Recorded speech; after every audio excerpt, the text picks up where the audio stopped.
ॐ विश्वं दर्पणदृश्यमाननगरी तुल्यन्निजान्तर्गतं पश्यन्नात्मनि मायया बहिर्बोधभूतं यथा निद्रया यस्साक्षात् कुरुते प्रबोधसमये स्वात्मानमेवाद्वयं तस्मै श्रीगुरुमूर्तये नमः इदं श्रीदक्षिणामूर्तये बीजस्यान्तरिवाङ्कुरो जगदिदं प्राङ्निर्विकल्पं पुनः मायाकल्पितदेशकालकलना वैचित्र्यचित्रीकृतं मायावीव विजृम्भयत्यपि महायोगी वयस्वेच्छया तस्मै श्रीगुरुमूर्तये नमः इदं श्रीदक्षिणामूर्तये तस्मै श्रीगुरुमूर्तये नमः इदं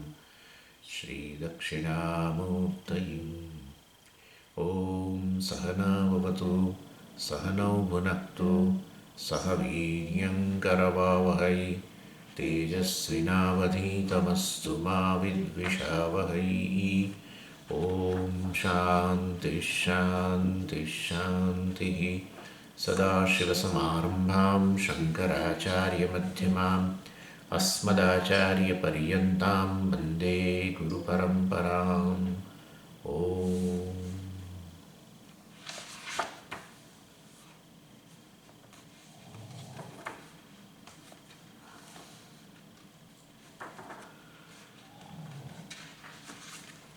असन्नेव स भवति असद्ब्रह्मेति वेद चेत् अस्ति ब्रह्मेति चेद्वेद सन्तमेनं ततो विदुरिति तस्यैष एव शारीर आत्मा यः पूर्वस्य अथातोऽनुप्रश्नाः उत विद्वानमुल्लोकं प्रेत्य कश्चन गच्छति आहो विद्वानमुल्लोकं प्रेत्य कश्चित् समश्नुता सोकामयत बहुस्यां प्रजा ये येति स तपोतप्यत स तपस्तप्त्वा इदगुं सर्वमसृजत यदिदं किञ्च तत्सृष्ट्वा तदेवानुप्राविशत तदनुप्रविश्य सच्चत्यच्चाभवत् निरुक्तञ्च निरुक्तञ्च निलयनञ्च निलयनञ्च विज्ञानञ्च विज्ञानञ्च सत्यञ्च नृतञ्च सत्यमभवत् यदिदं किञ्च तत्सत्यमित्याचक्षते तदप्येष श्लोको भवति ભાષ્યકાર કહે છે સહ આત્મા એવં કામસ્સન તપઃ તપ્યત તપઃ ઇતિ જ્ઞાનમ ઉચ્યતે યસ્ય જ્ઞાનમયં તપઃ ઇતિ શ્રુત્યંતરાત આપ્તકામત્વાચ્ચ ઇતરસ્ય અસંભવઃ એવ તપસઃ તત્તપઃ અતપ્યત તપ્તવાન સૃજ્યમાન જગદ્રચનાદિ વિષયામ આલોચનામ અકરોત આત્મા ઇત્યર્થઃ સો કહે છે કે આત્મા આ પરમાત્માએ તપ કર્યું. તપનો શું અર્થ કરવાનો ભાષ્યકાર કહે છે તપઃ ઇતિ જ્ઞાનમ ઉચ્યતે. તપ આમ તપ શબ્દનો અર્થ છે આલોચને. આલોચન કરવું અર્થાત પ્લાનિંગ કરવું, વિશ્લેષણ કરવું. અને આ વસ્તુ આ અર્થ લેવા પાછળ કારણ કે અહીંયા જ ભૃગુવલ્લીની અંદર આ વસ્તુ કહેવામાં આવેલી છે. ભૃગુવલ્લીની અંદર કહ્યું તપસા બ્રહ્મ વિજિજ્ઞાસસ્વ તપો બ્રહ્મેતિ સ તપો અતપ્યત સ તપસ્તપ્ત્વા તપસા બ્રહ્મ વિજિજ્ઞાસસ્વ એટલે બ્રહ્મને જાણવાની ઈચ્છા કરવી જોઈએ. તપસા તપશ્ચર્યા વડે એટલે અહીંયા તપસ શબ્દનો અર્થ કર્યો વિશ્લેષણ. બ્રહ્મ આત્મા જ બ્રહ્મ છે એ વસ્તુ પર વિશ્લેષણ, એ વસ્તુનું વિશ્લેષણ દ્વારા આત્મા બ્રહ્મ છે વસ્તુ સ્પષ્ટ થાય. એટલે તપસ શબ્દનો અર્થ આ રીતે વિચાર કરવો, મતલબ કે વિશ્લેષણ કરવું, એનાલિસિસ કહીએ ને આપણે, એન્ક્વાયરી વગેરે. અને એના અંતે આપણને જ્ઞાન પ્રાપ્ત થાય. એટલે તપસ શબ્દનો અર્થ જ્ઞાન કરી શકાય, અથવા તપસ શબ્દનો અર્થ જેના દ્વારા જ્ઞાન પ્રાપ્ત થાય, વિશ્લેષણ દ્વારા. એટલે તપસ શબ્દનો અર્થ વિશ્લેષણ કરવું પણ થઈ શકે, તપસ શબ્દનો અર્થ જ્ઞાન પણ થઈ શકે. કારણ કે વિશ્લેષણને અંતે જ્ઞાન જ ઉત્પન્ન થાય. એટલે અહીંયા ભાષ્યકાર તપસ શબ્દનો અર્થ કરે છે જ્ઞાનમ. તપઃ જ્ઞાનમ ઇતિ ઉચ્યતે. અને અહીંયા વાસ્તવની અંદર જ્ઞાન એટલે એનો અર્થ એવો થયો, બહુ સ્પષ્ટપણે એક વસ્તુ નિશ્ચિત થઈ ગઈ કે બ્રહ્માએ પોતાનામાં રહેલા જ્ઞાન દ્વારા જગત રચના જે છે એટલે મતલબ એના વિશે વિચાર કર્યો. પૂર્વ સૃષ્ટિ જે છે, પૂર્વ સૃષ્ટિને જાણે કે એ પોતાની નજર સમક્ષ લાવે હવે નવી સૃષ્ટિ માટે, એનો એટલે આ નિમિત્ત કારણ બતાવે છે. આ વસ્તુ સ્પષ્ટપણે બ્રહ્મા જે નિમિત્ત કારણ છે એનો નિર્દેશ કરે છે. અને અહીંયા એ વસ્તુ કહે છે કે જ્યારે જગત સૃષ્ટિ મતલબ થવાની હોય એટલે પ્રલયકાળે વાસ્તવમાં ઈશ્વર જે છે જાણે કે સૂતો છે, મતલબ કે એનું સર્વજ્ઞપણું જાણે કે એને પણ ખ્યાલ નથી. જેમ કે અત્યારે આપણે જાગેલા છીએ તો આપણા જ્ઞાન વિશે આપણે સભાન છીએ, અલ્પજ્ઞ છો, આટલું જ્ઞાન છે, આ જ્ઞાન છે, આ પેલું જ્ઞાન છે વગેરે, એવી સભાનતા હોય. ઊંઘી ગયા હોય ત્યારે એવી સભાનતા ન હોય ને. એટલે જાણે કે ઈશ્વર સૂતો છે ત્યારે એના સર્વજ્ઞપણાથી જાણે એ સભાન નથી એમ. એટલે હવે આ જ્યારે સૃષ્ટિ કરવાની છે ત્યારે જાણે પોતાના સર્વજ્ઞપણાથી એ સભાન બન્યો. અને પૂર્વ સૃષ્ટિ જે છે એને જાણે કે મનમાં લાવ્યું. મન એટલે અહીંયા માયાની જ વાત છે, બીજું મન એટલે પાછું ભગવાનનું મન એટલે શું? એટલે આપણા જેવું મન નહીં કે એક એક વસ્તુ એ જાણે, હમણાં ગળાને જાણે ને પછી ગુલાબને જાણે, એવું થોડું છે. એટલે મન એટલે એ માયા, પોતાની ઉપાધિમાં જાણે કે ઉપાધિ સાથે તાદાત્મ્ય કરીને સર્વજ્ઞ પણ. અને પૂર્વ સૃષ્ટિ જે છે એને ધ્યાનમાં લો, કે નવી સૃષ્ટિ કરવાની છે, પૂર્વ સૃષ્ટિને અનુરૂપ કરવી પડે. એટલે અને એટલે એને પૂર્વમાં રહેલા બધા જે પૂર્વ સૃષ્ટિ એટલે બધા અત્યારે બધા જે છે અવ્યક્ત થઈ ગયેલા છે નામરૂપ. પૂર્વ સૃષ્ટિમાં બધા નામરૂપ હતા, વ્યક્ત હતા ત્યારે જગત, પણ અત્યારે તો અવ્યક્ત અવસ્થામાં છે ને. એટલે અવ્યક્ત નામરૂપ જે છે એના પર ભગવાને જાણે કે બ્રહ્મએ જાણે વિચાર કર્યો. એટલે એ બધા શું થવા માંડ્યા? અભિવ્યક્ત થવા માંડ્યા. જેવી રીતે આપણામાં જ રહેલા અવ્યક્ત, અમે ગઈ વખતે વાત કરી હતી, આ તો ખાલી રિપીટ કરું છું, આ બધું તો પહેલાં પતી ગયું છે. એટલે અવ્યક્ત રૂપે જ આપણામાં જ રહેલા નામરૂપ છે એ આપણે સૃષ્ટિ કરીએ છીએ સપનાની ત્યારે શું થતા હોય છે? વ્યક્ત થવા માંડે. અવ્યક્ત હતા એના પર જાણે કે આપણે ધ્યાન કેન્દ્રિત કરી બધા વ્યક્ત બનવા માંડે. એ જ આપણું સ્વપ્ન જગત. એની એવી રીતે આ જ્ઞાનમય તપ વાસ્તવમાં જે છે એ જ્ઞાનમય તપ એટલે આ જ્ઞાનના રૂપમાં પોતાનામાં જ અવ્યક્ત નામરૂપ જે રહેલા છે.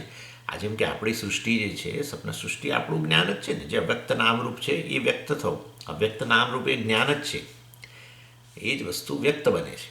પ્રત્યેક નામરૂપ જ્ઞાનથી અન્ય કશું નથી. એટલા માટે તમે કોઈ પણ રૂપનું વિશ્લેષણ કરો, એ ઘડો હોય અને એને નામ આપ્યું આપણે એ પાછું આપણી રીતે, અને પછી ઘડાને એટલે મનુષ્યએ નામ આપ્યું, અને પછી ઘડા પર ચિંતન તમે શરૂ કરો, ઘડાનું વિશ્લેષણ શરૂ કરો રૂપ, તો એમાં શું તમને મળતું જાય? બધું જ્ઞાન વિશ્લેષણ કરો. એટલે વાસ્તવમાં પ્રત્યેક નામરૂપ છે એ કેવળ જ્ઞાન જ છે. આપણે પણ આપણા સ્વપ્નમાં આપણે બધા અનેક નામરૂપનું સર્જન કરીએ છીએ. એ બધું શું છે? આપણું જ્ઞાન જ છે ને, બીજું શું છે? બીજું કોઈ મટીરિયલ તો છે જ નહીં. એ રીતે ઈશ્વરેમાં અવ્યક્ત રૂપે નામરૂપ, અવ્યક્ત રૂપે રહેલા જે નામરૂપ છે એને બધાને વ્યક્ત કરવા માટે એ કે ભગવાનનું જ્ઞાન અભિવ્યક્ત થવા માટે. ભગવાન સર્વજ્ઞ છે, એ ભગવાનના સર્વજ્ઞત્વથી સંબંધ, પરમેશ્વર પોતાના સર્વજ્ઞત્વથી જાણે કે સભાન બન્યો અને જગત સૃષ્ટિ કાળે. એટલે કે આ બધા અવ્યક્ત નામરૂપ હતા એ બધા વ્યક્ત થવા માંડ્યા. બીજું કોઈ રીતે વાસ્તવમાં બીજી કોઈ રીતે સર્જન શક્ય નથી. આપ્તકામત્વાચ્ચ ઇતરસ્ય અસંભવ એવ તપસ. બીજી કોઈ રીતે આ તપ શબ્દનો અર્થ લઈ શકાય એવો નથી. એટલે ભગવાને પણ જાણે તપશ્ચર્યા કરી, જેવી રીતે રાવણે તપશ્ચર્યા કરી અને અનેક સિદ્ધિઓ મેળવી, રીતે ભગવાને પણ આ સૃષ્ટિ કરવા રૂપી સિદ્ધિ પ્રાપ્ત કરવી, પોતાનો સર્જક બનાવો, એટલે ખૂબ બધી તપશ્ચર્યા કરી. પણ તપશ્ચર્યામાં કોનું ધ્યાન ભગવાને ધર્યું? રાવણે તો બરાબર છે, ભગવાનનું ધ્યાન ધરીને બધા વરદાન મેળવે. ભગવાને કોનું ધ્યાન ધર્યું? એટલે તપશ્ચર્યા કરી. ભગવાને કયા જંગલમાં જઈને ભૂખ્યો તરસ્યો રહીને એટલે બીજો કોઈ રીતે તપ શબ્દનો અર્થ લઈ શકાય નથી. પરંતુ તપ શબ્દનો અર્થ જ્ઞાન જ કરવો પડે એવો છે. અને આમે આપ્તકામ, ભાષ્યકાર કહે છે આપ્તકામ. આપ્તકામને વળી શેની ઈચ્છા જેને કારણે તપશ્ચર્યા કરે. એટલે એ રીતે બ્રહ્માત્મા પૂર્ણ છે. રાવણને તો અપૂર્ણતા લાગતી હતી, માટે એણે તપશ્ચર્યા કરી, એ શક્તિ મેળવવા માટે, કંઈક બીજી સિદ્ધિઓ મેળવવા માટે. માટે સહ જ્ઞાનમયમ તત્તપ અતપ્યત તપ્તવાન સૃજ્યમાન જગત રચનાદિ વિષયામ. એને આ તપશ્ચર્યા કરી, પોતાના જ સર્વજ્ઞપણાથી જાણે કે સભાન બન્યો જગત રચના માટે, જગતની સૃષ્ટિ માટે. સૃજ્યમાન જે હવે સર્જાવાનું છે તેના માટે. પછી ભાષ્યકાર કહે છે સહ એવમ આલોચ્ય તપઃ તત્વા પ્રાણીકર્માદિ નિમિત્ત અનુરૂપમ ઇદમ સર્વમ જગત દેશતઃ કાલતઃ નામના રૂપેણ ચ યથાનુભવમ સર્વૈઃ પ્રાણિભિઃ સર્વાવસ્થૈઃ અનુભૂયમાનમ અસૃજત સૃષ્ટવાન યદિદં કિંચ યત્કિંચ ઇદમવશિષ્ટમ. એવમ આલોચ્ય તપઃ તત્વા, એટલે આવી તપશ્ચર્યા કરીને, મતલબ કે આ પ્રકારે અવ્યક્ત નામરૂપ હતા એને હવે વ્યક્ત કરવાની જ્યારે એવી સ્થિતિ આવી ત્યારે, અર્થાત પોતાના જ્ઞાનથી જાણે સભાન બન્યો, સર્વજ્ઞપણાથી સભાન બન્યો. ઇદમ સર્વમ અસૃજત, ત્યારે એણે આ બધું આ સર્જન કર્યું, અવ્યક્ત કર્યું. એટલે આ રીતે નિમિત્ત કારણ ઘડો, જેમ કે કુંભાર જે છે અવ્યક્ત નામરૂપ હતા પેલી માટીની અંદર. અહીંયા પછી આપણે કુંભારનું આ ઉદાહરણ આગળ પછી નહીં કામ લાગે, પણ અત્યારે નિમિત્ત કારણ પૂરતું. ઘડો જે પેલા માટીની અંદર અવ્યક્ત હતો, એ અવ્યક્તને વ્યક્ત કરવા માટે જાણે હવે એનું જે ઘડા બનાવવા માટેનું જે જ્ઞાન હતું, માટીમાંથી અવ્યક્ત નામરૂપ રૂપે રહેલું જે ઘડો છે, એટલે કે માટીની અંદર જે રહેલું છે, એને વ્યક્ત કરવા માટે જાણે કે એણે પોતાના જ્ઞાનનું આવાહન કર્યું. હા, બસ એવું એ પ્રકારે કરવાનું. સમગ્ર જગત જે અવ્યક્ત નામરૂપે હતું એને વ્યક્ત કરવા માટે જાણે કે પોતાના જ્ઞાનને એણે આવાહન કર્યું, પોતાના સર્વજ્ઞપણાથી સભાન બન્યું. અર્થાત ઈશ્વર નિમિત્ત કારણ અહીંયા સ્પષ્ટપણે બતાવે છે. તપસ્તપ્વા તપ એ વગેરે જે કહ્યું એના દ્વારા પરમેશ્વર જે છે એ આ રીતે નિમિત્ત કારણ છે બતાવે છે. અને એટલા માટે વડ સૃષ્ટિ વગેરે જે છે એ વપરાતો હોય છે. આમ નહીં તો ખરેખર સૃષ્ટિ એટલે કે સર્જન, ખરેખર સર્જન તો છે નહીં, આપણે જાણીએ છીએ. અવ્યક્ત હોય વસ્તુને વ્યક્ત થાય, તેમાં સર્જન ક્યાં થયું? સર્જન એટલે શું કે પૂર્વમાં હોય જ નહીં, પૂર્વમાં જે વસ્તુ હોય જ નહીં એને વ્યક્ત કરો, એ વસ્તુનું સર્જન થાય. સૃષ્ટિ તો એને જ કહેવાય કે જેમાં પૂર્વમાં એ વસ્તુ કોઈ પણ રૂપમાં ન હોય બિલકુલ, અને હમણાં હવે જ આ સર્જાય ત્યારે વસ્તુ અસ્તિત્વમાં આવે. આ તો પૂર્વમાં જ હતું, એ વસ્તુ જ અવ્યક્ત થાય છે, પહેલાં વ્યક્ત હતું, તો પછી સૃષ્ટિ વગેરે નથી, એ તો અભિવ્યક્તિ જ છે કેવળ. એટલે અહીંયા સૃષ્ટિ શબ્દ વાપરીએ તો પણ વાસ્તવમાં સૃષ્ટિ વાપરીએ અને એનો સર્જન કરતા ઈશ્વર છે વગેરે નિમિત્ત કારણ વગેરે કહીએ, પરંતુ અહીંયા ખરેખર તો ભગવાનનું પોતાનું જ જ્ઞાન જે છે, જે અવ્યક્ત નામરૂપ રૂપે રહેલા આપણો જ સ્વપ્ન જગત જે છે એ બીજું કશું નથી, આપણામાં જ રહેલા અવ્યક્ત નામરૂપ છે એને વ્યક્ત કરવું. એને એટલે કે આપણું જ જ્ઞાન અભિવ્યક્ત બન્યું, એવું જ થયું ને. એ જ પ્રકારે અહીંયા ગણવાનું. આપણે સ્વપ્ન જગત માટે નિમિત્ત કારણ તો ખરા જ, પછી પાછું ઉપાદાન પણ વાત આવશે જ આગળ. એટલે નિમિત્ત કારણ ખરું, એટલે કે આપણું જ જ્ઞાન, એટલે કે આપણા જ માં જ રહે આપણું જ્ઞાન બરાબર આપણામાં જ રહેલા અવ્યક્ત નામરૂપ. બસ દેટ્સ ઇટ. બીજું કશું જ્ઞાન નહીં. જ્ઞાન શું? નામરૂપનું જ જ્ઞાન ને. જ્ઞાન શેનું? તમે કોઈ પણ જ્ઞાનની વાત કરો તો શું? અનેક નામરૂપ, બીજું શું? એટલે એ જ જ્ઞાન આપણું અભિવ્યક્ત થયું, વ્યક્ત બન્યું. એટલે કે અવ્યક્ત નામરૂપ બધા વ્યક્ત બન્યા. એટલે આપણે એ વ્યક્ત બન્યા નામરૂપ, એ દૃષ્ટિ આપણે એના એ વ્યક્ત નામરૂપ એટલે કે જગત, સ્વપ્ન જગત, એના આપણે શું કહેવાય? નિમિત્ત કારણ કહેવાય. અને આ વસ્તુ વૈજ્ઞાનિકો પણ આ રીતે જ, એટલે સૃષ્ટિ, આ લોકો જગત કેવી રીતે બન્યું એની જે વાત કરી, યુનિવર્સ કેવી રીતે બન્યું, તેમાંની એક થિયરી પેલી બિગ બેંગ થિયરી છે. એ બિગ બેંગ થિયરી પણ આ વસ્તુ જ કહે છે કે પૂર્વમાં ખૂબ કંઈ મટીરિયલ હતું, પરંતુ અત્યંત ગરમ, એટલું બધું ટેમ્પરેચર હતું કે એમાં એ જગતના વિવિધ પ્રકારના ફોર્સીસ, પરિબળો શક્તિ બધી અનેક પ્રકારની શક્તિ જે છે એ શક્તિ બધી પોતાનું કાર્ય કરી શકતી નથી. પછી જ્યારે એ બધું મટીરિયલ ઠંડુ પડ્યું ત્યારે બધા જે ફોર્સિસ છે, બધી શક્તિઓ છે, એ બધી શક્તિઓ પછી અભિવ્યક્ત થવા માંડી, કાર્યાન્વિત થઈ ગઈ. એટલે એ પણ એ થિયરી પ્રમાણે પણ આ જગત છે એ સંપૂર્ણપણે ઝીરોમાંથી નથી આવ્યું. પૂર્વમાં આ રીતે બીજું મટીરિયલ એટલે બીજા રૂપમાં હતું, અવ્યક્ત રૂપે જ હતું, એ હવે વ્યક્ત બન્યું એવી રીતે. એનીવે, એટલે આમ બંને આપણે શબ્દો વાપરીએ, સર્જન અને અભિવ્યક્તિ, ક્રિએશન અને મેનિફેસ્ટેશન વગેરે. અને પરંતુ આપણે મૂળ તો આ વસ્તુ આપણે સ્વીકારી છે. સાંખ્ય લોકો સર્જન જે છે એ સર્જનને સત્કાર્યવાદ, એ લોકો પણ આ પ્રકારે કહે છે સત્કાર્યવાદ. નૈયાયિકો પૂરેપૂરું સર્જન નવેસરથી થયું કે છે, અણુઓ જ ખાલી હતા, પરમાણુ વગેરે, એમાંથી દ્વણુક ને ત્રણુક ને એમાંથી પછી એટલે બધા તત્વો, આકાશનું સર્જન નથી થયું, એની અંદર બાકી બીજા 4 મહાભૂતો જે હતા એ અણુરૂપે, પરમાણુ રૂપે હતા.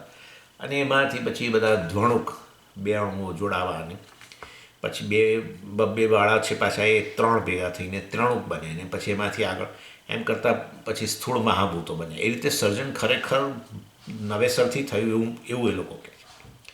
પરંતુ આપણે એને સાંખ્ય લોકો સત્કાર્યવાદીઓ, સત એટલે હોવ, કાર્ય એટલે કે આ જગત સત હતું પહેલાં, એટલે કે અવ્યક્ત રૂપે. નૈયાયિકો છે એ અસત કાર્યવાદીઓ છે, અર્થાત આ કાર્ય હતું જ નહીં, ખરેખર શૂન્યમાંથી સર્જન થયું. જાણે શૂન્ય એટલે કે આ બધા અણુઓ વગેરેમાંથી સર્જન થયું. એનીવે, એટલે આ આપણે તો કહીએ છીએ કે જે અવ્યક્ત રૂપે હતું પરમેશ્વરમાં, જે જ્ઞાન રૂપે હતું, એ જાણે કે અભિવ્યક્ત બન્યું. અને એમાં આપણે આ ઉદાહરણ આપણે સ્વપ્નનું આપીએ છીએ. એટલે શાસ્ત્રએ આ બંને ક્રિયાપદ વાપર્યા, અસૃજત અને અભવત. એટલે ઇદમ સર્વમ અસૃજત, આ બધું જ આ જગત જે છે એ બધું સર્જાયું, અને સચ્ચત્યચ્ચા અભવત, આ બધાનું સર્જન થયું અને સર્જન કર્યું એ દ્રષ્ટિએ નિમિત્ત કારણ. સચ્ચત્યચ્ચા અભવત, સત અને ત્યત રૂપે એ જ બની ગયો, એ દ્વારા ઉપાદાન કારણ. એટલે આટલું અસૃજતમાંથી અભવત, અસૃજત એટલે એણે સર્જ્યું એટલે નિમિત્ત કારણ. કુંભારે ઘડાને સર્જ્યો એમ કહ્યું એટલે ભાઈ કુંભાર નિમિત્ત કારણ. કુંભાર ઘડો બની ગયો એવું નહીં. જ્યારે તો અહીંયા તો કહે છે કે અભવત, એ જ આ બધું બનીએ ગયો, એટલે મતલબ કે ઉપાદાન કારણ. એટલે બંને વસ્તુઓ અહીંયા છે, બંને ક્રિયાપદ અહીંયા રહેલા છે સર્જનના સંદર્ભની અંદર, સૃષ્ટિના સંદર્ભમાં, જગતના સંદર્ભમાં. માટે જગતનું અભિન્ન નિમિત્તોપાદાન કારણ.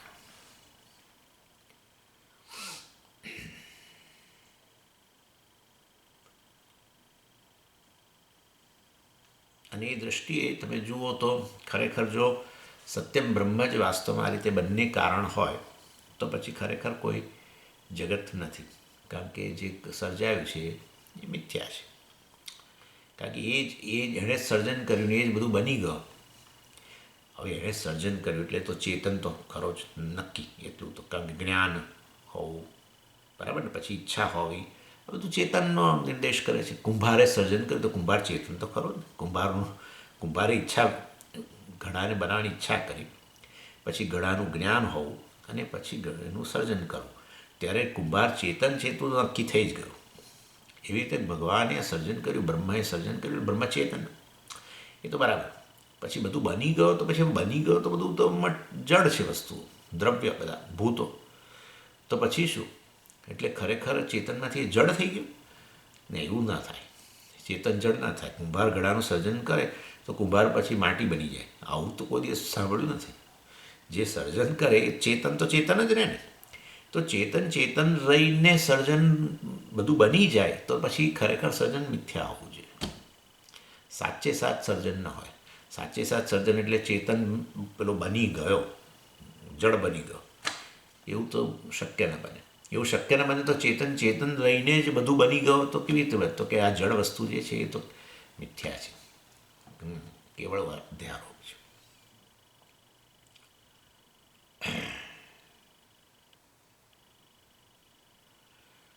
એટલે ક્યાંક બેસીને ભગવાને આ બધાનું સર્જન કર્યું ને એ બધી વસ્તુઓ જે આપણા સંપ્રદાયમાં કોઈ જગ્યાએ બોલાતી હોય કે પછી બીજા ધર્મોમાં વગેરે બોલાતી હોય, એ વસ્તુ કોઈ રીતે યુક્તિયુક્ત નથી. ભગવાન ક્યાંક બેઠો અને એણે પછી બધાનું સર્જન, બધા જગતનું સર્જન કરવા માંડ્યું. આ વસ્તુ કોઈ સ્વીકારી ન શકે. જો બુદ્ધિશાળી વ્યક્તિ હોય તો આ વસ્તુ ન સ્વીકારી શકે. પણ એટલું ખરું કે આ બીજા ધર્મોમાં આવો પ્રશ્ન ના થાય. એ બીજા ધર્મોવાળા આવું કહે છે કે એણે આવી રીતે ક્યાંક બેસીને જગતનું સર્જન કર્યું કેવું, તો બીજા ધર્મોમાં તો એના વિરુદ્ધ પ્રશ્ન કરો તો તમે શિરચ્છેદ થઈ જાય. એટલે પ્રશ્ન નહીં કરવાનો, એ તો આ બસ આ સ્વીકારી લેવાનું. પણ આપણે તો આ પ્રશ્ન કરીએ અને ખરેખર આપણને ઉત્તરે મળે છે કે એ વસ્તુ સાચી નથી, એ જ આ જગત રૂપે અભિવ્યક્ત થયેલો છે અને આ જગત મિથ્યા છે વગેરે. એટલે ભાષ્યકાર કહે છે, એટલે અહીંયા કેવા પ્રકારનું જગતનું સર્જન કર્યું એમાં ભાષ્યકાર કહે છે, સહ પ્રાણી કર્માદિ નિમિત્ત અનુરૂપમ ઇદમ જગત અસૃજત. એણે આ જે જગત બનાવ્યું એ પ્રાણી કર્માદિ અનુરૂપમ, નિમિત્ત અનુરૂપમ. એટલે પ્રાણીઓના કર્મો જે છે, જીવોના જે કર્મો છે, એને અનુરૂપ જગત એણે બનાવ્યું. અને તમે જોઈ શકો છો કે એવું હશે જ, કારણ કે જગતની અંદર કેટલા પ્રકારની વસ્તુઓ બધી જોવા મળે છે. કેટલા પ્રકારની વનસ્પતિઓ અને કેટલા પ્રકાર દરિયા, આ બધું તો આપણે ઘેર બેઠા જ જોઈ શકીએ છીએ. ક્યાંય જવાની એ જરૂર નથી. બોટાનિકલ ગાર્ડન જોવા માટે જવાની જરૂર નથી. હા, એ તમે ઘરમાં બેઠા બેઠા તમને બધું અથાડે. મૂવીઝમાં ને એવી રીતે એમને પાણીની અંદર કેટલા પ્રકારના જીવો છે ને અવકાશમાં કેટલા પ્રકારના પક્ષીઓ ઉડે, બધું તમે જુઓ તો કંઈક ગજબ બધું બનાવ્યું છે ભગવાન. એ બતાવે છે કે બધા જુદા જુદા પ્રકારના કર્મો હોવા જોઈએ, જુદી જુદી યોનિઓ હોવી જોઈએ. કેટલીક યોનિઓને જોઈને તેમ થાય છે ખરેખર કેવું આ પ્રકારના કર્મો કર્યા છે.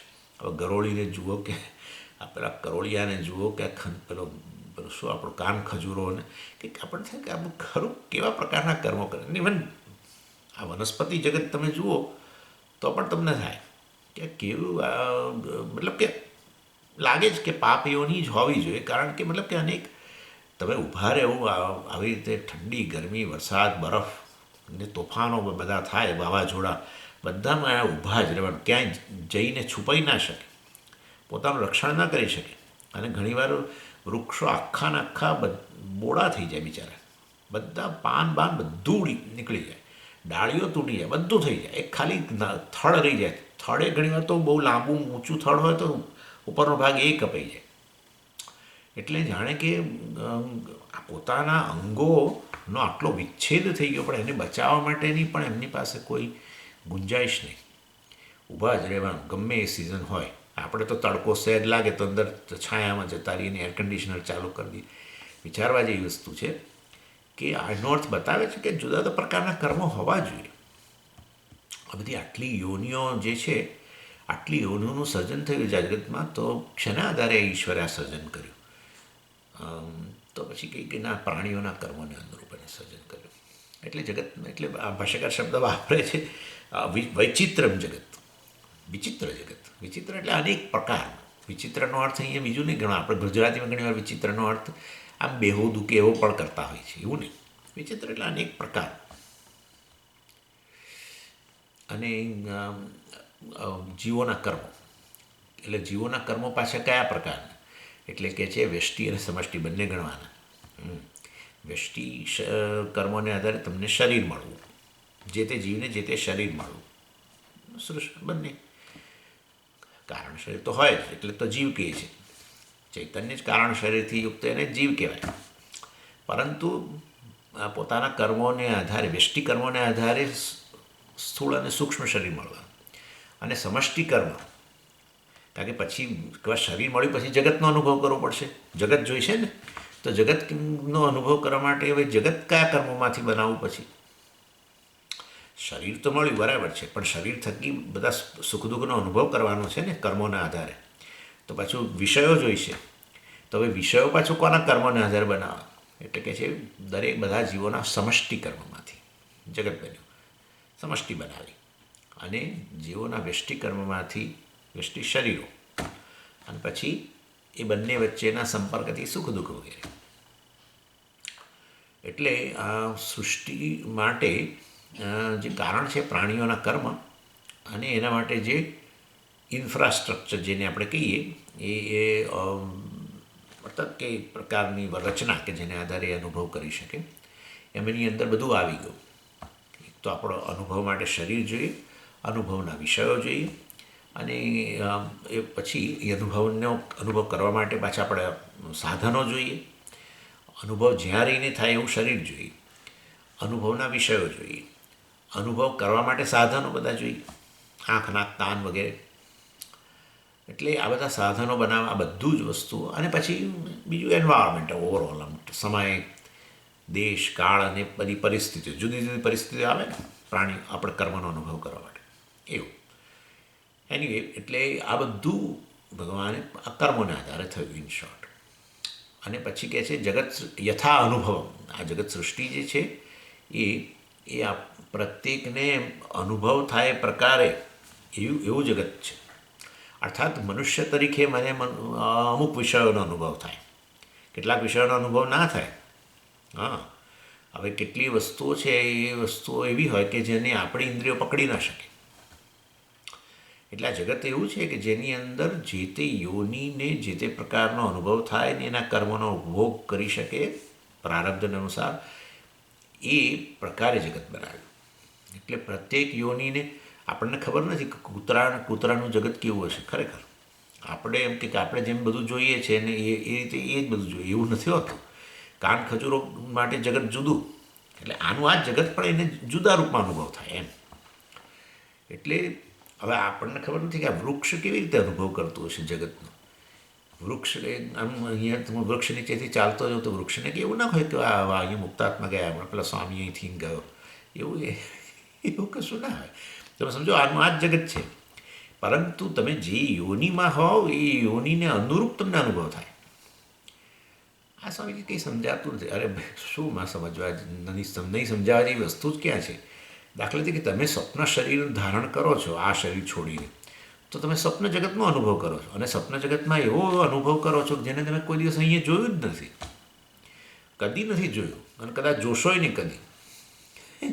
અને કહો કે ના સમજી હું તો આવું જ જગત મેં સપનામાં જોયું હતું, તોય એ સ્વપ્ન, આ જગત તો સપનામાં નથી જ. આ જગત તો તમારી બહાર રહેલું છે, આ જગતને અંદર લાવી શકાય એવું જ નથી. આ જાગ્રત જગત જે છે, આ જાગ્રત જગતની અંદર આ સામે કમ્પ્યુટર છે, બરાબર છે, સમજો. હવે તમે કહો કે મેં સપનામાં પણ કમ્પ્યુટર જોયું, તો તમે શું એમ માનો છો કે આ કમ્પ્યુટર અહીંયા કાનમાં થઈને પ્રવેશ્યું, અંદર આવ્યું? ના, મતલબ કે જુદા પ્રકારનું થઈ ગયું ને, સૂક્ષ્મ વગેરે જે કહેવું હોય. એટલે એનો અર્થ એવો થયો કે તમે સ્વપ્ન શરીર ધારણ કરો ત્યારે તમને જે જગતનો અનુભવ થાય છે એ જગત આ જગત કરતાં જુદું છે, ડેફિનેટલી. એટલે વાસ્તવની અંદર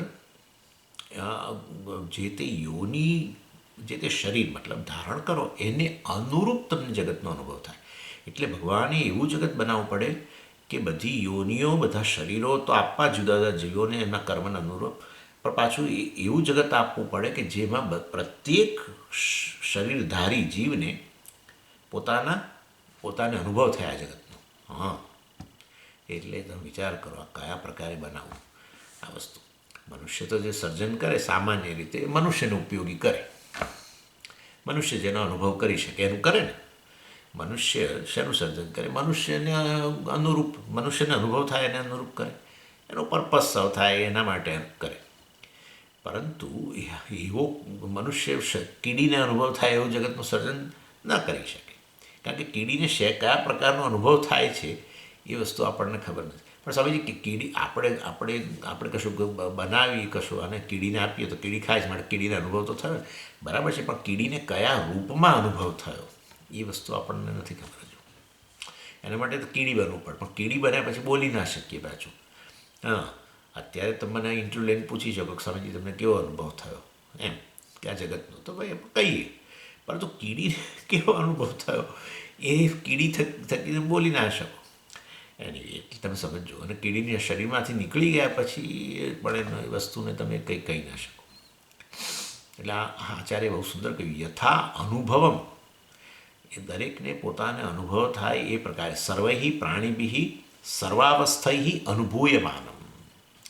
એટલે સર્વાવસ્થા પ્રત્યેક પ્રાણીની પ્રત્યેક જીવને જુદી જુદી અવસ્થાઓમાં એ અનુભવ થાય એ પ્રકારે જગત. એટલે તમને કહ્યું પ્રમાણે આ રીતે યત્કિંચ અને યદ ઇદમ કિંચ યત્કિંચ ઇદમ અવશિષ્ટમ, એટલે કશું કોઈને પણ અનુભવ ન થાય. શરીર ધારણ થયું પરંતુ જગતનો અનુભવ નથી થતો, એવી રીતે જગત ન રચે. પણ સ્વામીજી, શરીર તો મળે પણ છતાંય આપણે અનુભવ જગતનો ના થાય, આપણે ના જોઈ શકીએ વગેરે. એ કર્મને આધારે પણ આપણે સામાન્ય વાત કરીએ છીએ કે જગત એવું તો બનાવે જ કે એક મનુષ્યને કે બીજા મનુષ્યને તો અનુભવ થાય છે ને. હા, થાય છે. તો જગત એવું તો બનાવ્યું જ છે કે મનુષ્ય અનુભવ કરી શકે, એમ મારું કહેવું છે. સમજજો. એટલે સ્વામીજી, એવું તો જગતનો અનુભવ નાય થાય. બનાવ્યું હોય તો પણ મનુષ્યનો અનુભવ નાય થાય. એને આંખ ના હોય તો એને રંગરૂપ નહીં દેખાય. બધા સરસ મજાના રંગ પુષ્પોના બધું છે ને એને કદી અનુભવ નહીં થાય. સ્વામીજી, જન્મથી જ અંધ છે, એના કર્મને આધારે. પણ બીજા મનુષ્યને અનુભવ થાય છે જેને આંખ છે. હા, તેનો અર્થ કે જગત અનુભવ થાય મનુષ્યને એવું તો બનાવેલું જ છે. પોતાના કર્મોને આધારે જે અનુભવ ન થવો એ જુદી વસ્તુ છે. પણ આમ સામાન્ય રીતે કોઈ પણ મનુષ્યને અનુભવ ન જ થાય કશી રીતે.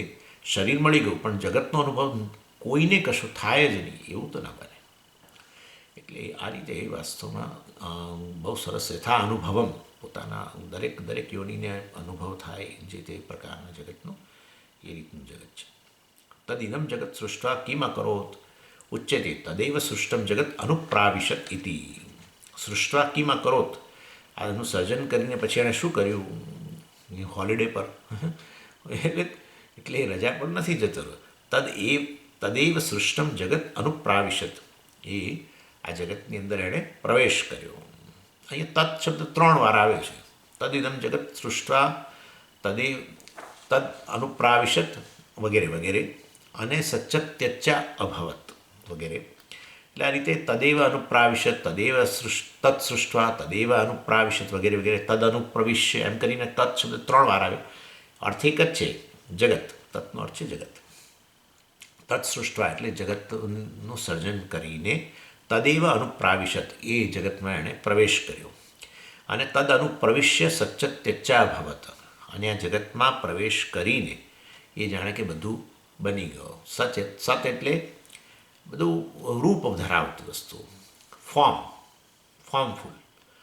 અને ત્યત એટલે ફોર્મલેસ. દાખલા તરીકે આકાશનું સર્જન થયેલું જ છે પણ એનું રૂપ નહીં. વાયુ છે એનું કોઈ રૂપ નથી. તમે જુઓ, વાયુનું તમે એવું રૂપ ના કહી શકો કે સમય વાયુ છે ને આ ગોળ આકારનો છે, એવું ના કહી શકે. એટલે ભાઈ આકાશ, વાયુ વગેરે એવા છે, મહાભૂતોથી જ શરૂઆત કરો તમે. આકાશ, વાયુ એવા છે કે જે ભગવાને કેવા બનાવ્યા? ત્યત, ફોર્મ નહીં, રૂપ નહીં. પછી અગ્નિ, ત્યાંથી શરૂ થાય. એટલે ભગવાનનું પહેલું રૂપ અગ્નિ, એટલે તો આપણે અગ્નિને આટલી પૂજા કરીએ છીએ. એટલે બધે અગ્નિ દીવો કરી દઈએ, પહેલાં પહેલો દીવો કરીએ, હે ને. અથવા કોઈ જગ્યાએ પ્રવેશ કરવાનો હતો એ પહેલાં દીવો. એટલે બધે આપણે અગ્નિનું મહત્ત્વ બહુ છે, કારણ કે એ અગ્નિ ભગવાનનું પ્રથમ રૂપ છે. એટલે પછી એ બધા સત કહેવાય. અગ્નિ, જળ, પૃથ્વી એ બધા જે છે સત કહેવાય. જ્યારે આકાશ, વાયુ વગેરે છે એ ત્યત કહેવાય. એટલે અનુપ્રવેશ, અને એટલે અનુપ્રવેશ જે છે એના પરની બહુ મોટી ચર્ચા આવવાની છે હવે, કે ભગવાને પ્રવેશ કેવી રીતે કર્યો. બધું બની ગયો, બધું સર્જન કરીને પછી એણે પ્રવેશ કરીને આ બધું કંઈક બહુ ટિપિકલ છે, બહુ સમજાય એવી વસ્તુ નથી આ. એટલે કે આ જે કાર્ય જગત છે એમાં એ કારણ છે, એ કારણે જાણે કે એની અંદર પ્રવેશ કર્યો કાર્ય જગતમાં. અને એ વસ્તુ હવે આ ચર્ચા શરૂ થાય છે. પૂર્વ પક્ષી અને સિદ્ધાંતિ જે છે એના પર ચર્ચા કરે છે કે આ ભગવાને જગતનું સર્જન કરીને એમાં પ્રવેશ કર્યો એટલે શું એ વસ્તુ. પણ આચાર્ય પોતે જ આ પૂર્વ પક્ષ ઊભો કરે છે અને એને છેવટે આ વસ્તુ, અને પછી સિદ્ધાંતિ એનો ઉત્તર આપે છે. એ રીતે આપણા મનમાં જે આ પ્રવેશ વસ્તુ છે તમે જોશો તો આપણે તો હજુ વિચાર જ નથી કર્યો. વિચાર કરશો ને તો તરત ખબર પડશે કે આ વાક્ય જ ખોટું છે. આ વસ્તુ કોઈ રીતે શક્ય નથી કે સર્જન કરીને પ્રવેશ કરવો એ કોઈ રીતે સમજાવાય એવી વસ્તુ જ નથી એવું લાગે. એ ડાઉટ આવશે ને ત્યારે તમને થશે કે હા વાત તો સાચી છે, આ વસ્તુ શક્ય નથી, પરંતુ પછી સમાધાન કરશે. એટલે ભાષ્યકાર આ બધું કહે છે કે બીજું જે કંઈ પૂર્વ પક્ષી રજૂ કરે છે ભાષ્યકાર બતાવશે કે કેવું રીતે બધું ઇલોજિકલ છે. બધો પૂર્વ પક્ષ જે વસ્તુ બતાવે એ વસ્તુ ખરેખર યુક્તિસંગત નથી, અને મતલબ એમના પ્રશ્નોનું એ રીતે ખંડન કરશે. અને પછી સંપ્રદાયને અનુરૂપ આપણા સંપ્રદાયને અનુરૂપ જે પ્રવેશ કયા પ્રકારનો છે અર્થ બહુ સ્પષ્ટ કરશે.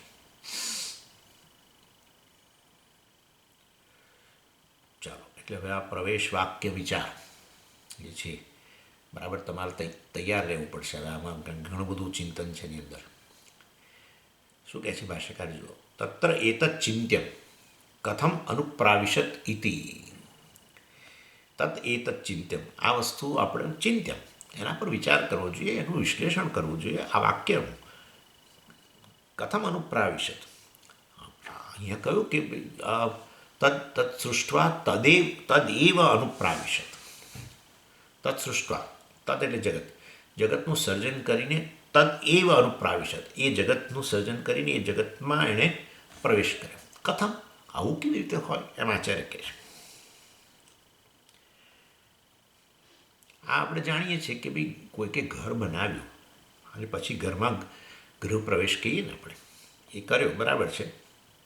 અને ગૃહ પ્રવેશ જે છે એ સામાન્ય રીતે આપણે તો માટે ધાર્મિક વિધિ હોય, બરાબર. ગૃહ પ્રવેશ ઇન્ડિયાની અંદર બધે ગૃહનો અર્થ તમે ખાલી ઘર નહીં ગણવાનો, ફેક્ટરી તો ફેક્ટરી, ઓફિસ બનાવે તો ઓફિસ, બધેમાં આપણે ધાર્મિક વિધિ હોય પ્રવેશની. ઓફિસમાં પ્રવેશ કરવાનો હોય એવું ફોર્મલ નહીં કશું, એટલે મતલબ કે બીજી કોઈ રીતે નહીં, આપણે માટે ધાર્મિક વિધિ. નવું ઘર બનાવ્યું તો એમાં પ્રવેશ માટે ધાર્મિક વિધિ.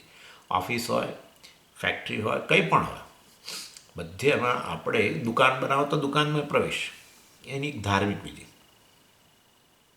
ખરેખર ગૃહ પ્રવેશ ખરેખર વ્યક્તિ નથી કરતો, ભગવાન જ કરે છે. તમે જોજો, પહેલાં આપણે ભગવાનનું સ્થાપન કરી દઈએ અંદર જઈને. હા, એટલે આપણે એમ કરીને એવું બતાવીએ છીએ કે ખરેખર ભગવાન જ પહેલાં પ્રવેશ કરે છે ઘર બનાવી. એટલે આમ કંઈક રીતે આ અહીંયા કહે છે કે ભગવાને બધું બનાવીને એમાં પ્રવેશ કર્યો, તો આમ બેસે તો છે, એ રીતે બેસે છે, પણ આમ સહેજ પછી આગળ વિચાર કરશો તો નહીં બેસે વસ્તુ. એવી રીતે જેમ ઘરની અંદર પણ પહેલાં ઈશ્વરને પ્રવેશ કરાવો છો પછી તમે પ્રવેશ કરો, અર્થાત ભગવાનનો ફોટો મૂકો કે જે તે મૂર્તિ મૂકો. બિચારા ગણપતિનો વારો આવે, એમાં ગણપતિને એકલા બેસાડી દે અને એમની સામે ગોળ મૂકી દે ને એ બધું કંઈક કરે, અને ભગવાન એમને ચાંદલા કરે. ચાંદલા ઘણીવાર તો એવા ચાંદલા કરે કે અહીંથી પછી બધું આમ ઉતરતું હોય અહીંથી. એને ખાસ કરીને આપણા મહારાજો જે ચાંદલા કરતા હોય છે ને, બરાબર, સરસ મૂર્તિ આપણે મૂકી હોય રસોડાની અંદર કે કશું કોઈ જગ્યાએ મૂર્તિ મૂકી હોય, અને પેલું દીવો પ્રગટાવીએ ને તે બધું, અને પછી આપણા મહારાજા હોય પ્રિસ્ટ આવીને એમને ચાંદલા કરે, કંઈક બધું છાંટે, પેલું હળદર નાખે ને એના પર ને શું કરે. એટલે આપણે એવી સરસ મૂર્તિ આ રસપાળની લઈએ એટલે બિલકુલ. એની કહેવાનો આશય છે પહેલાં ઘરમાં ઈશ્વરનો પ્રવેશ થાય છે, એવી જ રીતે આ પણ ઘર, અહીંયા પણ કોનો પ્રવેશ પહેલાં થાય છે? ઈશ્વરનો. એટલે લાગે તો છે આ જગત છે, બરાબર છે ને, આ ઘર આ સર્જાયું ને, આ જગત છે કે નહીં? જગત જ છે, એટલે જગતનો જ ભાગ છે. એટલે અહીંયા પણ ઈશ્વરનો પ્રવેશ પહેલાં થાય છે, ગૃહ પ્રવેશ પહેલાં થાય છે. કારણ કે તો ભગવાન જ વાસ્તવમાં શરીર અને શરીર બનાવવા માટેના નિયમો, ઈશ્વર શરીર બની ગયા પછી અત્યારે કાર્ય કરી રહ્યું છે. નિયમો, એ નિયમો ક્યાં કોણે નિયમો બનાવ્યા? ઈશ્વર જ બનાવ્યા. ઈશ્વર જ આમ તો નિયમોના રૂપમાં આગળ જતા હતો. એટલે કહેવાનો આશય, આ જગત સર્જન થયું એમાં ઈશ્વરનો પ્રવેશ થઈ ગયો છે, અત્યારે જ કાર્ય થઈ રહ્યું છે. ઇનફેક્ટ મહાભૂતો જ બધા ઈશ્વર છે, એમાંથી તો આવ્યા છે, આપણે જાણીએ જ છે આ વસ્તુ, તો આપણે ભણીએ ગયા. તસ્માદ વા એ તસ્માદ આત્મન આકાશ સંભૂત વગેરે વગેરે. એટલે ઈશ્વરના જ બધા જે નિયમો છે એ જ વાસ્તવની અંદર કાર્ય કરી રહેલા છે. એટલે ખરેખર તો ઈશ્વરનો પ્રવેશ આ ગ્રહની અંદર થઈ જ ચૂક્યો છે. એ જ વાસ્તવમાં ના, પણ સ્વામીજી અહીંયા તો બધા દેવતાઓ કામ કરે. આંખો છે એ ચક્ષુ જે છે, ચક્ષુના દેવતા તમે જાણો છો, હાથના દેવતા નામ તમારે આપવાના, પછી બધે હું નામ ના આપું. કાનના દેવતાઓ છે, શ્રોત્ર ઇન્દ્રિયના દેવતાઓ છે. આ બધું ક્યાં છે પણ કે સ્વામીજી આ ભણ્યા જ નથી અમે. તમને ભણાયેલું જ છે પહેલાં તત્વબોધની અંદર બધું તત્વમાં બધું આવી ગયું. મનના છે દેવતા, બુદ્ધિના દેવતા છે વગેરે વગેરે, અહંકારના દેવતા રુદ્ર વગેરે બધું તમે જાણો છો. પછી આપણી વાગિન્દ્રિય છે એના દેવતા અગ્નિ દેવતા છે વગેરે વગેરે બધું. એની એટલે વાસ્તવમાં ઈશ્વરનો પ્રવેશ નહીં સમજે. બધું આ જે કાર્ય કરી રહ્યું છે તો બધું દેવતાઓ કાર્ય કરે છે. એ નિયમો, ઈશ્વર નિયમોના રૂપમાં કામ કરે છે. એટલે ઈશ્વર જ દેવતાઓ, અધિષ્ઠાન દેવતાઓના રૂપમાં કામ કરે છે. આપણે આ કહીએ કે આંખ જુએ છે, તો આંખ જુએ છે શેના આધારે? કોઈ નિયમને આધારે. બસ એ નિયમ દેવતા, એ નિયમનો અનુગ્રહ જાણે, એટલે કે દેવતાનો અનુગ્રહ. પણ નિયમ તો જળ હોય સમજીએ, દેવતા ચેતન છે. અરે પણ ઈશ્વર જ એક નિયમ થકી ઈશ્વરને જુઓ. ઈશ્વર ચેતન ખરો? હા, ચેતન ખરો. ઈશ્વર જ નિયમોના રૂપમાં અભિવ્યક્ત થયો છે? હા, નિયમોના રૂપમાં અભિવ્યક્ત. નિયમ બુદ્ધિયુક્ત છે? હા, બુદ્ધિયુક્ત છે. નિયમ ઇન્ટેલિજન્ટ તો ખરો ને, જે તો જોઈ શકો છો. એટલે એ તમે એ ઈશ્વરને એ નિયમ થકી જુઓ તો દેવતાના રૂપ. બસ. એટલે સમજી અધિષ્ઠાન દેવતાઓ છે બધા, એ કામ કરે છે ઈશ્વરની, પણ એ ઈશ્વર જ અધિષ્ઠાન દેવતાઓના રૂપમાં છે. એટલે ભગવાને કહ્યું કે તમે દેવતાઓનું પૂજન કરો, દેવતાઓના માનીને પૂજન કરો તો એક પ્રકારનો ફળ. પણ દેવતાઓના રૂપમાં હું જ રહેલો છે એમ માનીને દેવતા થકી તમે મારી પૂજા કરો તો તમને જુદું ફળ. ઈશ્વરની પૂજા કરું છું એક દેવતાના રૂપમાં, આદિત્ય દેવતાના રૂપમાં. આદિત્યની પૂજા કરવી એક વાત છે દેવતાના રૂપમાં એમ. દેવતાના રૂપમાં ઈશ્વર જ છે, એ રીતે ઈશ્વરની પૂજા કરવી આદિત્ય દેવતા થકી એ જુદી વાત છે એમ. એટલે પૂજન ઈશ્વરનું, એટલે એમાં પેલી સમજ રહેલી છે એમ. નહીં તો આપણે માનીએ કે વાસ્તવમાં બધા દેવતાઓ જુદા જુદા છે અને ખરેખર જુદા જુદા છે, દેવતાઓ લડે છે અંદર. પણ આપણે માનવાનું કે ખરેખર એક ઈશ્વર જ જુદા જુદા નિયમોના રૂપમાં અભિવ્યક્ત થયો છે. એની જે તે નિયમ થકી વાસ્તવમાં તમે બ્રહ્મ છો ને હું બ્રહ્મ છું, બરાબર છે? તમે બ્રહ્મ છો, હું બ્રહ્મ છું. તમે પરમેશ્વર છો, હું પરમેશ્વર છું. પરંતુ હવે તમે એક શરીર થકી, આ એક શરીર થકી બ્રહ્મને, અહીંયા રહેલા ચેતનને, બ્રહ્મને તમે જુઓ, ચૈતન્યને, તો જાણે તમે શું કહો? એક શરીર થાય, જીવ જાણે. એ જીવ નામની ખરેખર વસ્તુ નથી. તમે એક ચેતન વ્યક્તિને બીજી ચેતન વ્યક્તિને જુદી જુદી માનો, તેનો અર્થ એવો થયો કે બંને વાસ્તવમાં એક જ ચૈતન્યની અભિવ્યક્તિ છે જુદા શરીરો દ્વારા. એ વસ્તુ હજુ સમજી શક્યા નથી. હા, તો તમે મને જુદો ચેતન ગણો, તમે તમારી જાતને જુદા ચેતન ગણો. એનો અર્થ કે તમે એમ માનો છો કે બધા જુદા જુદા ચેતનો છે.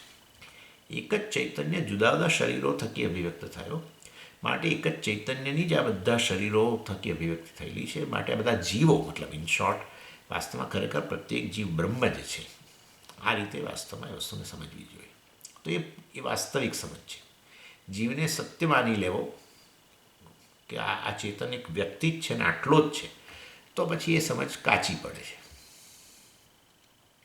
એવી રીતે છે. એટલે બધા આમ નથી કહેતા ફલાણા દેવતાની હું તો પૂજા કરું છું, એ ફળ આપે, આ દેવતા ના આપે, આવું બધું જાય. અરે ભગવાને કહ્યું ત્યાં ભગવદ્ ગીતામાં, કર્મફળ દાતા હું છું. એ તો જે તે દેવતાની પાછળ હું જ રહેલો છું. પરંતુ લોકો ન સમજી શકવાને કારણે એમ કે આ દેવતાએ ફળ આપ્યું અને પેલા દેવતા આ ફળ નથી આપતા. આપણે એવું કરીએ જ છે. અને તમે ભજો એનો જુદી વસ્તુ છે, પણ તમારા મનમાં એવી સમજ આવી જાય કે દેવતા જ ફળ આપે છે, ઈશ્વર નહીં, તો પછી એ ઈશ્વરની કાચી સમજ છે.